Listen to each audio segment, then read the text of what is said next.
Hospital port as pride and dignity stop the New World Order. Welcome to Panmo TV. I remember the answer to 1984 is 1776.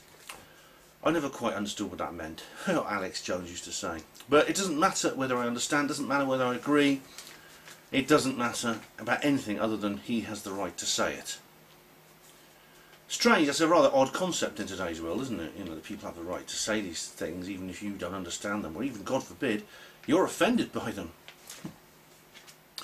Yeah, now, this is very, very strange, you know, because I put a comment, actually, which I pinned on the last video I did, PewTube Down, where I mentioned that everything I was talking about regarding censorship and about the fact that an alternative video sharing site had gone down and everything related to the mainstream video sharing sites, I uploaded that video. I literally just uploaded it, and I found out someone just mentioned to me, you know, Alex Jones has gone. Alex Jones has vanished from social media. He's gone from YouTube, he's gone from Facebook, he's gone from everywhere. And I mean, it turns out that Alex Jones was banned from all but one major social media platform within the space of a couple of hours. All but one. I'm sure that the Orwellian Spanish Inquisition is on its way to the remaining one that didn't ban him, with thumbscrews all ready to enforce their will.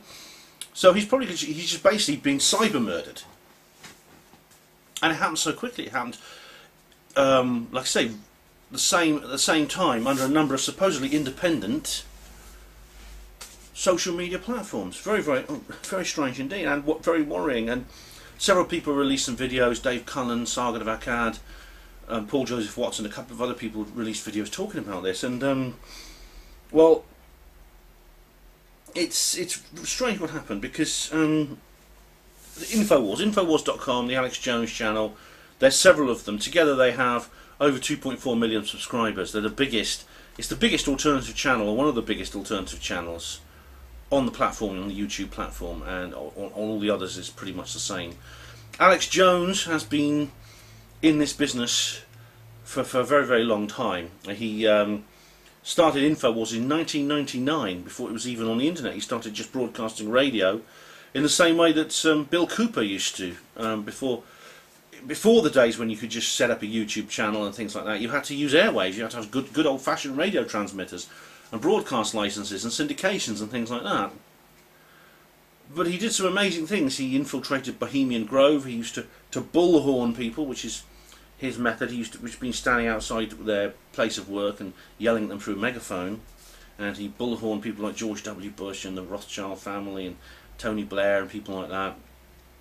And he got quite a following in the conspiracy sphere, including myself. He was very influential. He was very influential on me and many, many other people in the early days. So, I mean, the thing about it is, he sort of drifted away. I mean, along with several people, several conspiratorial people, he actually essentially left the conspiracy sphere and he joined the alt-right. Now, as I explained on the previous video, there's a fuzzy line between the conspiracy sphere and the alt-right. The alt-right is quite a new phenomenon, really, and primarily an internet-based recent phenomenon of the last 5 years. However, since it appeared, a lot of people have gone over there. I mean, Red Ice, for example, have gone over there. I mean, I still listen to Red Ice, and sometimes they still produce some good programs, but generally speaking, their material is not... It's not quite in my line anymore. I mean, they used to have people like... they still have David Icke occasionally, but they used to have people like Richard Dolan talking about UFOs, or Rupert Sheldrake talking about the spirituality and science debate and things like that. And that's what they used to have. They used to cover things that were primarily conspiratorial, paranormal, UFO. Now it's primarily alt-right material.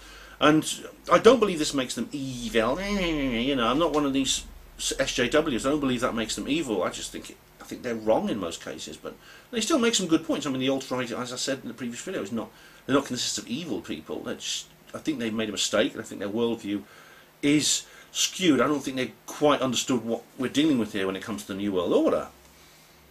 But I think they're certainly. I certainly don't think they're #bad people. And Alex Jones kind of went in that direction, although he didn't go quite as far as Red Ice. He sort of settles in the sort of what's known as the alt-right area, and I've never ever stopped listening to Alex Jones. Never. I mean, I find that I have less in common with him. I have less affinity, and I diverge. My views between him and me have diverged. But he's still someone I listen to. I followed him when he was at the Republican National Convention and things like that, and he did some of the best coverage. And so did Red Ice. Actually, I followed them too. You know, I don't have a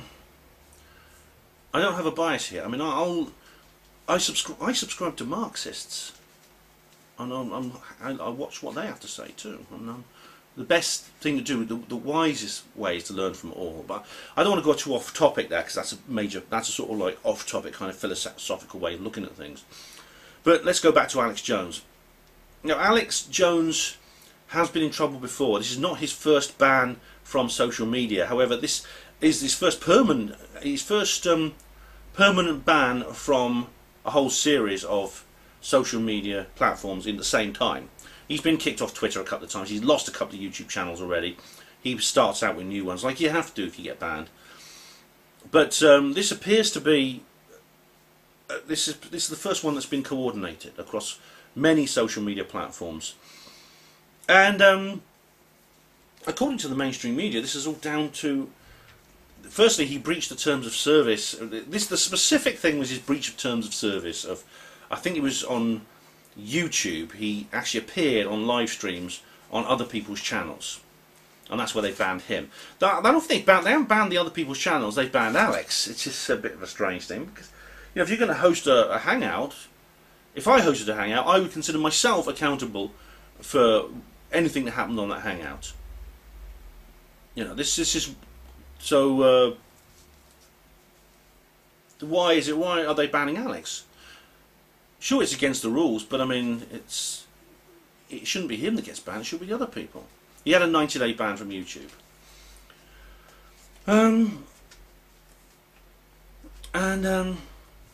All the sort of all the leftist YouTubers are gloating about it. I mean, I'm you know, on all the Antifa and SJWs are all gloating. So I mean, as I say, I do follow these people, and I know that one of them put up a Twitter post saying, "About time to, you know, hate monger fascist has been removed from social media. Good job," etc., etc. Kevin Logan and Christy Winters have done a sort of grave dancing exercise, which is about an hour and a half long the other night, which I thought was pretty mean, and I think it was hypocritical. I mean, let's not forget that Kevin Logan himself has lost channels. He actually lost.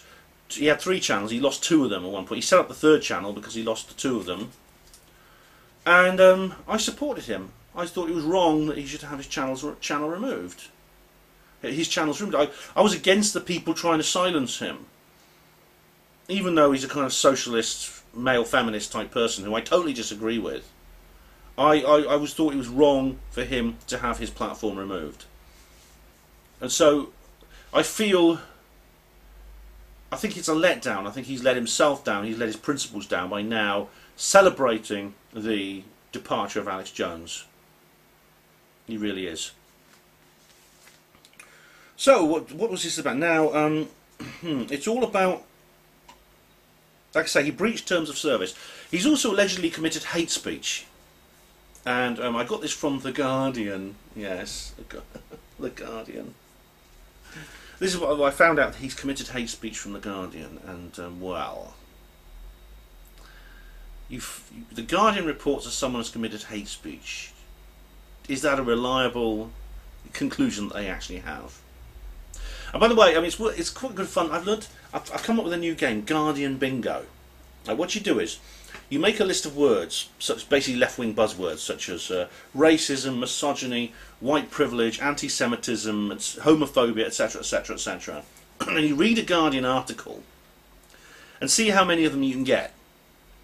Well, I've been going with 5 words so far. I've read 3 articles, and I've got a full house in all of them.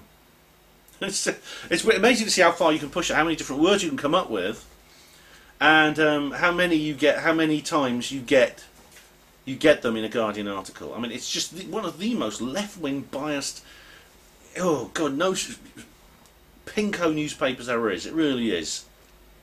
They said he'd committed hate speech against Muslims, transgender people, and I think that was it. Now, I don't know what particular clip or video or podcast they're referring to. I've not heard it, but I do listen regularly to Alex Jones. I've never heard him say anything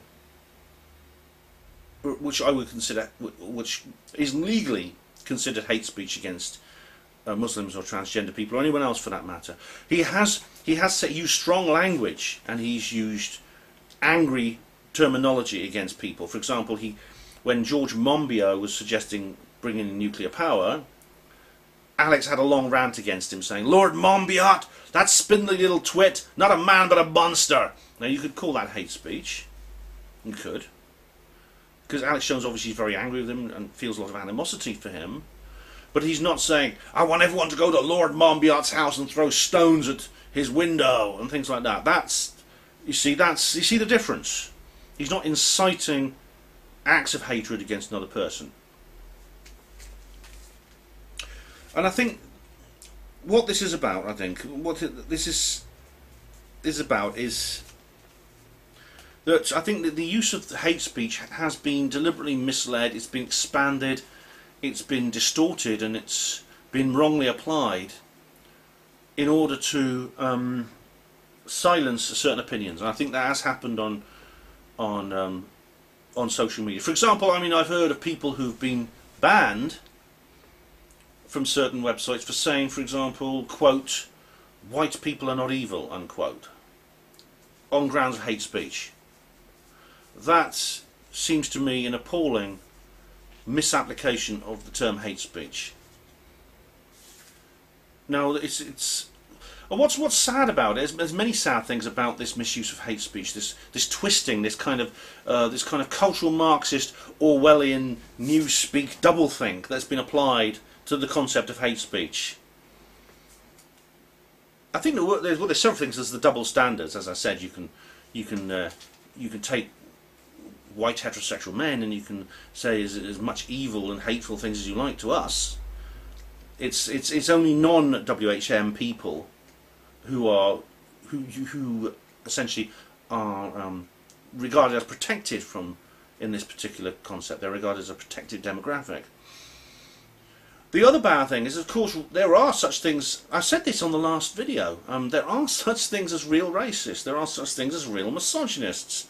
There are real homophobes. I mean, there are people who really do these things. Most of them, ironically, are in the Middle East, and that's basically you don't get much protest. I mean, when you don't really get you can walk past the embassy of Saudi Arabia. You won't see one single pink-haired woman chained to their railings with Owen Jones in the foreground talking to his live stream.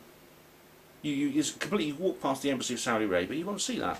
So what I'm saying is that one of the bad things about misapplied hate speech is that when the real thing comes along, people don't recognise it. As Stefan Molyneux says, it's like an overexposed film. You keep saying racist, racist, racist all the time, and a real racist comes along, and it's like the little boy who cried wolf. The signal is lost in the noise.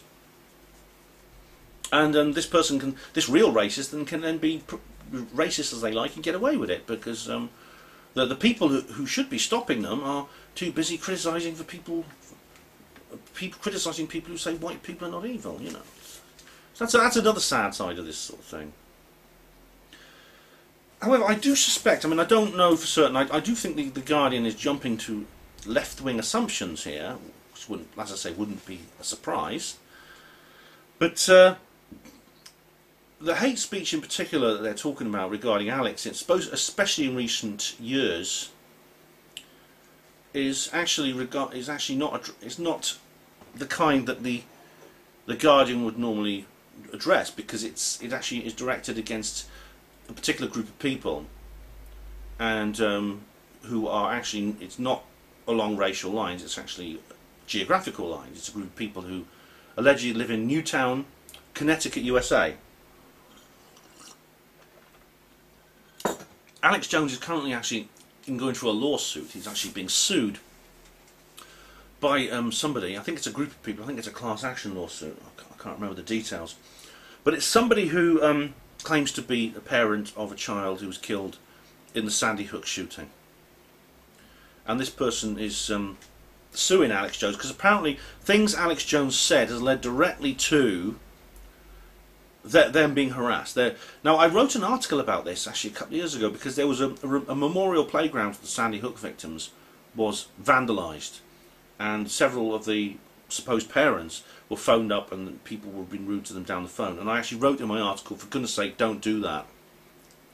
Do not do this. It doesn't matter what your opinions are about the Sandy Hook shooting. This is not only immoral, it's incredibly counterproductive.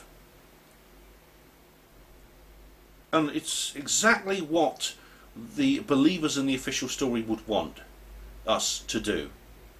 It gives them exactly the pretext they want to promote their side of the story.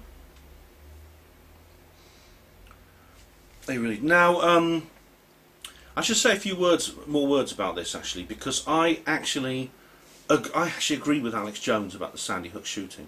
I'm not 100% on this, but I think it's extremely suspicious. I think we should be suspicious about what really happened in that school. We should be. And the reason I say this is because of evidence.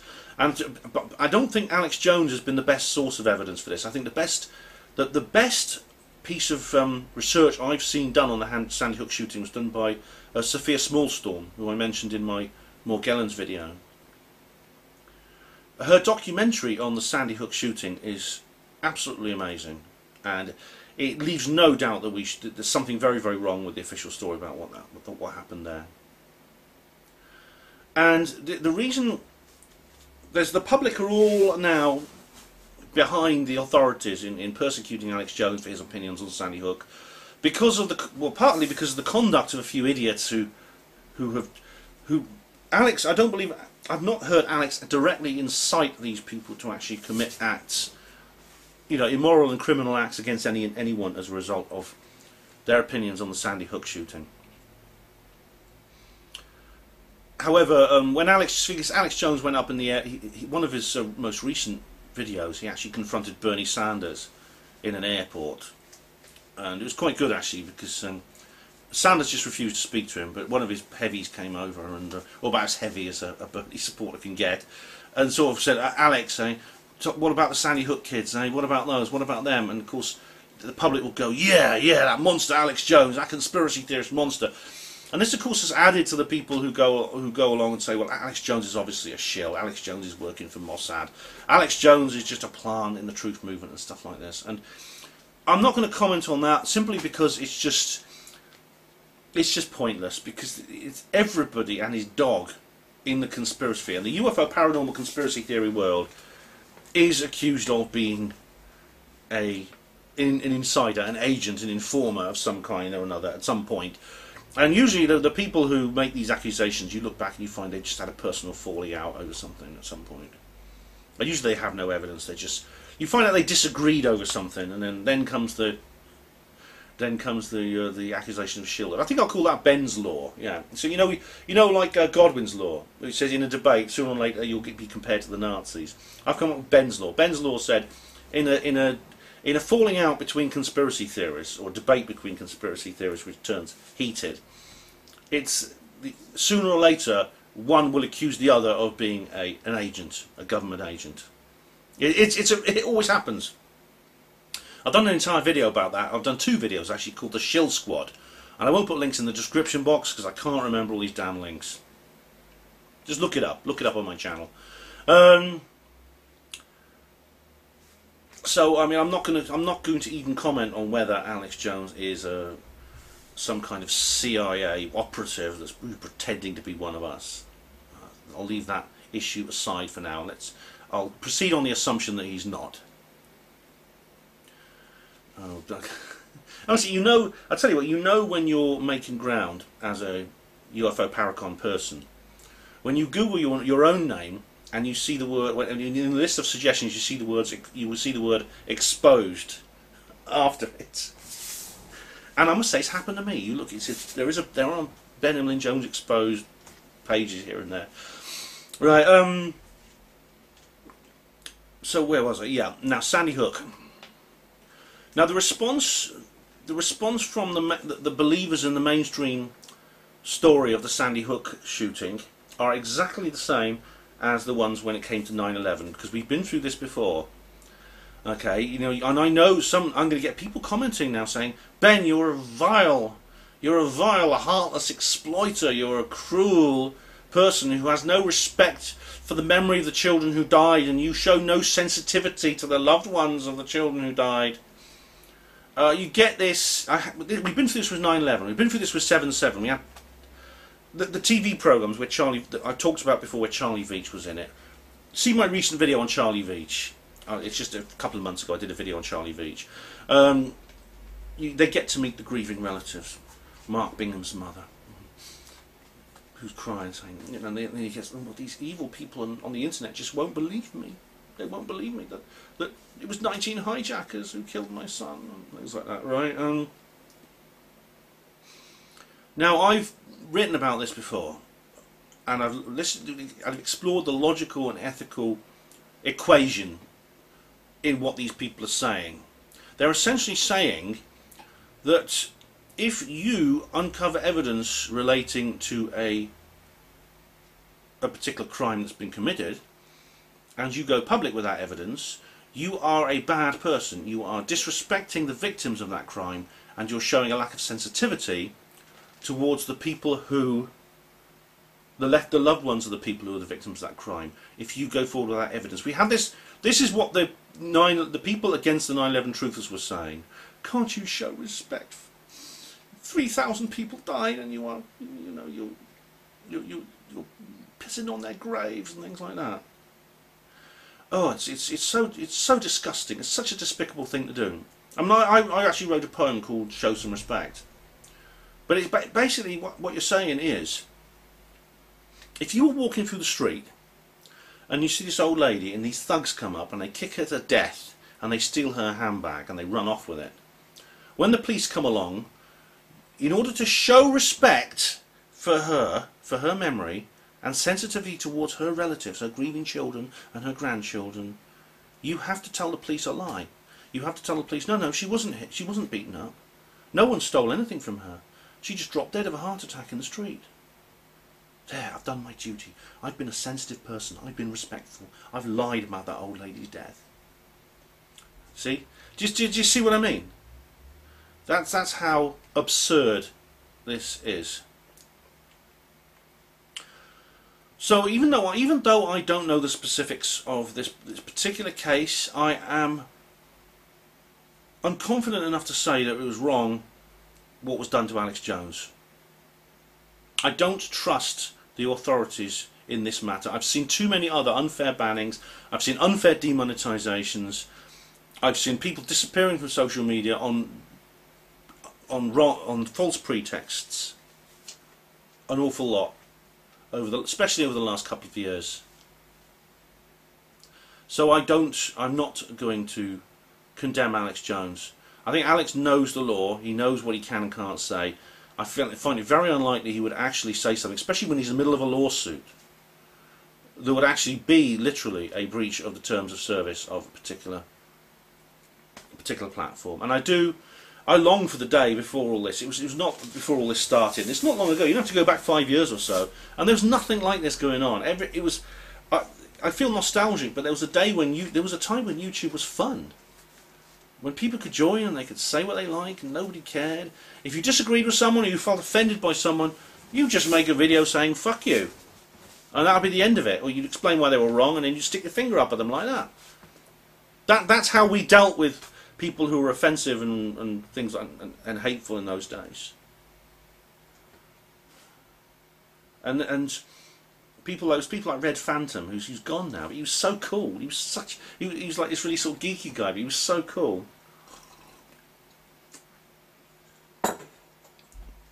I'm not saying Red Phantom is, there's plenty of people like Red Phantom nowadays, but Red Phantom represents, I think, the spirit of the early YouTube.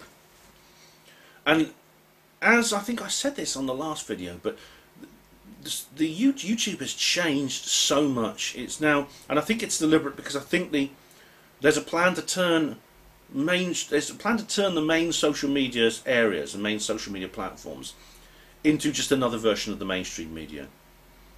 And we already see this with YouTube TV that's coming along. I think YouTube is eventually just going to be like the BBC, and it's going to be like CNN. And the only independent content creators will be allowed will be those who just post pictures, videos of themselves on the beach, and that'll be the only independent. Those independent content creators will be the only ones who are allowed there. And we already see the algorithms favouring people like that, because all the most successful YouTubers at the moment appear to be those who just post videos about nothing, or just videos about their daily life, and which have no real meaning. A good example is Mo Vlogs. Mo Vlogs is this young chap who he used to live in London. He now lives in Dubai, and he uploads a 15-minute video every day, and it's just about what he does every day, just going from place to place and things like that. He goes to this shop, he goes to that shop, he goes and roller skating, he goes trampolining, and he's got I think he's got 5 million subs. He regularly gets a million viewing figures within hours of uploading. That's what mainstream social media is going to be. It's going to be damn boring. And I know what someone's going to do. Some clever clogs is now going to say to me in the comments box, Ben, they're a private company. They can do whatever they like. Well, there's two responses to that. Firstly, no, they can't do whatever they like just because they're a private company. They enter into a contract with the user. The same way that I do. I am a self-employed businessman. I'm a sole trader, but I'm still a businessman, and I work for people. I have about 6 different jobs or more with various different people. I enter into a contract with them. It's all informal. We don't sign anything, but they just say, Ben, could you come round and mow my lawn? Or Ben, could you come and clean my oven? And I say, sure. And I says, could you pay me this? And they say, yeah, sure. That's what a contract is. It could be just a verbal agreement between people. It doesn't have to be anything written out in triplicate. It can be a verb. That's still a contract. Now, YouTube has a contract. You sign it. And what YouTube want to be doing, though, at the moment, and all the other social media platforms appear to be doing what I would do if someone said, Ben, could you come and clean my oven? And I said, okay, that'll be £10.50, please. So I go around there. I then get a dustpan and brush and sweep their hallway, and then they say, right, could you pay me 25, please? And my client will go, no, that's not what we agreed. I said, so what? I'm a private business, I can do whatever I like. No, you don't. You do not do that. It's against all contract law. And there's also an argument, several people have made this argument, that the monopolies that the social media giants have, for example, Facebook, YouTube, Twitter, etc. These monopolies have emerged naturally. As I was explaining in the last video, probably on the alternative side something similar will happen.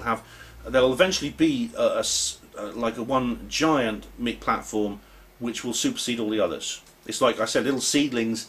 When a tree falls down, little seedlings all try to get into the space that the tree in the forest has left. Only one of them will make it, or there may be some smaller trees around it. That's the situation. That's the situation in the mainstream social media too. But these entities are now so huge that perhaps they should be regarded as public utilities. Perhaps they should be registered as such. For example, in English, the very word we use, the popular verb for searching for things on the internet, is the name of one of these utilities, Google. You don't say, I used a search engine to find something online. You said, I Googled it. That's what I mean by I think maybe a word like super monopoly is a good word to use for this. And once this super monopoly is achieved, you could argue that you're restricting your use of this is actually a detriment. It's a detriment in the same way as restricting your use, your access to a water supply, an electricity supply, or a telephone. I think there is an argument for that.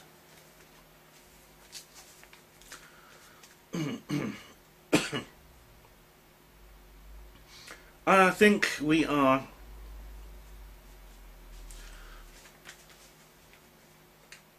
we're getting to a point now where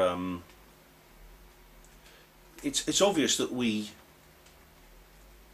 are on the alternative side of the mainstream platform. That is, whether you're a conspiracy theorist, whether you're a ufologist, a paranormal investigator, chemtrails activist, etc., or you're alt-right, you're a white nationalist, or a white identitarian, or any of these other things. It's very obvious that we've been given our marching orders. We're being told very subtly that we're not wanted. And I think that's wrong. It doesn't matter whether you agree or disagree with these people. Or with me. It's unethical. I think the First Amendment of the United States Constitution could be applied to these kinds of actions. These private companies doing what they want and removing people, just removing them. They change their rules. They change, well, we're going to get rid of anything that's contrary to the scientific consensus, and they start applying it to people like me. Even though that wasn't the original contract I signed. I've been a YouTube user since 2007. I've been on YouTube for 11 years. No one said anything about that when I joined. So obviously, all of us have to be realistic about this. We're on borrowed time on YouTube. However, I feel optimistic, as Dave Cullen did. Dave Cullen, Compute Forever. He did a very good video about Alex Jones. The first they came for Alex Jones, it's called. He did a very optimistic video about this, and he said, you know, they can't win here. And as I explained in the last video, we have alternatives now which are growing. There's a huge expanding market for free speech social media platforms, and these cannot be stopped. You can't censor something which runs off a blockchain database. You can't censor something which is a peer-to-peer system, like BitChute. BitChute is a peer-to-peer video sharing site. So it doesn't even have a host. You can badger with various. You can send SJWs can send rude message to. It's a peer-to-peer system. It's blockchain, which means it can't be altered or deleted. There's things such as Steemit. That's a new blockchain type social media platform. I gave you a list of them yesterday. There was like BitChute, there's OnStellar. PewTube is still down at the time I'm recording this, which is 2 days later. I don't think we're ever going to see it again, quite frankly. But something else will replace it. They cannot censor us completely. Whatever happens, as long as there are such things as computers and the ability to interface them, then we can create a network, which means. And which cannot be broken down. And if they knock one down, well, they'll knock up another. We'll just set up another one. It's literally like trying to paint over the sky. And this is why I agree with Dave Cullen. I feel optimistic about this. I mean, already, you go to BitChute and look at Alex Jones's channel there. He's got a special Alex Jones deleted channel now on BitChute. You know, he's just going to pop up somewhere else. People will go there eventually. Eventually there's going to be a two-tier internet, like I was saying on the last video.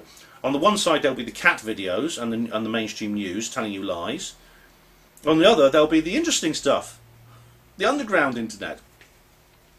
And I think a time's going to come when the only alternative will be we use the darknet or various variations of the darknet, which is where you get. And it's famous now because there's things like prostitutes and criminals on there, you know.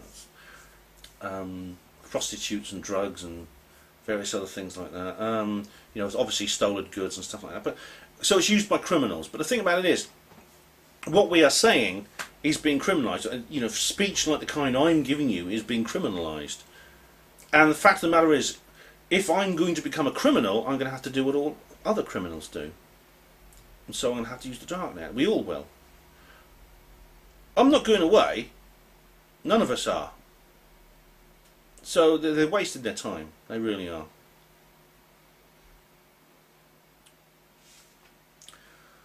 Well, and I do wonder, there's some other issues that have come up, and I'm not going to say anything about it now.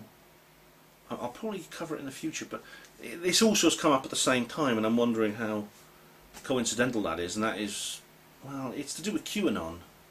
There's some new information on QAnon, which I'll cover in a future video. I'll probably do a second QAnon live stream at some point. But again, I wonder if this is coincidental, because it seems to be appearing now. It seems to be blowing up now, at the very same time, and I do wonder if that's coincidental. We will see. Anyway, I bet you, probably Alex Jones will probably get back onto YouTube at some point. He'll just set up another channel. He's done that before. In the meantime, like, you can get him on all the alternative sites. He's on Gab, he's on Minds, he's on MeWe, he's on BitChute, as I said, and so am I. So follow me there. Anyway, thanks very much, all of you, for watching Hapanmo TV. Hospital Porters, Pride and Dignity. Stop the New World Order.